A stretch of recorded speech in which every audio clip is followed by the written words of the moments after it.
Eu sou Pedro Henrique Collin. O nosso grupo vai apresentar sobre dielétricos em capacitores e supercapacitores. O nosso grupo é composto por mim, Ayrton, Flávia de Oliveira, Rodrigo Lopes e Pedro Girundi. Materiais dielétricos. Um material dielétrico é um isolante elétrico que pode ser polarizado por um campo elétrico.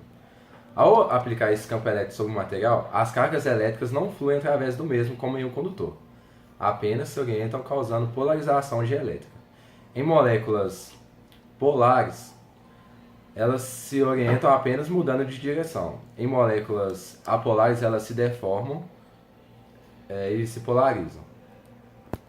A medida da facilidade de polarização do material dielétrico em resposta a um campo elétrico é chamada suscessibilidade elétrica. Esse fator determina a permissividade elétrica do material, que influencia em outros fatores como o valor da capacitância. A permissividade elétrica do dielétrico relaciona a densidade de fluxo elétrico com o campo elétrico também. Eu vou falar agora sobre capacitores. O capacitor se parece um pouco com baterias, porque os dois dispositivos armazenam energia elétrica, mas funcionam de forma diferente. As baterias utilizam reações químicas para produzir elétrons, enquanto capacitores são componentes que armazenam energia elétrica em um campo elétrico. O capacitor possui dois terminais, assim como a bateria, mas esses terminais são conectados a duas placas condutoras separadas por um dielétrico. Os capacitores são comumente separados, classificados de acordo com o dielétrico utilizado em sua construção, como podem ver no slide. A capacitância de um capacitor de placas paralelas ela é dada em função da área das placas, da distância entre elas e da permissividade relativa do material, do dielétrico entre as placas. Como podem ver, a capacitância dada em farads ela é função da permissividade eletrostática do vácuo, a permissividade relativa do dielétrico e da área e da distância entre as placas. Supercapacitores. O supercapacitor possui uma grande capacidade de armazenamento de energia quando comparado a capacitores comuns. Enquanto capacitores comuns estão na faixa de nano e microfarad, supercapacitores estão na faixa de farad. Há três maneiras possíveis para aumentar o valor de uma capacitância. É possível usar um dielétrico com constante dielétrica grande, usar dispositivos com áreas grandes e distâncias pequenas entre as placas condutoras.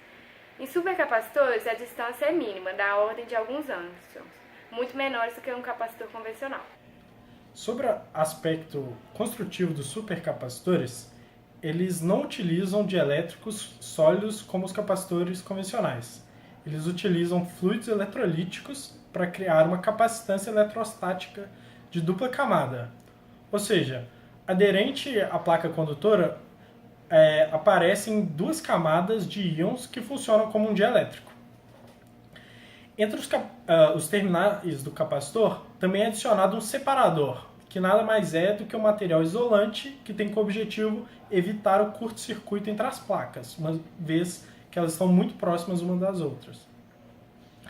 Na imagem seguinte, podemos observar os íons que formam o dielétrico do nosso capacitor e entre eles ainda podemos ver que existe o separador.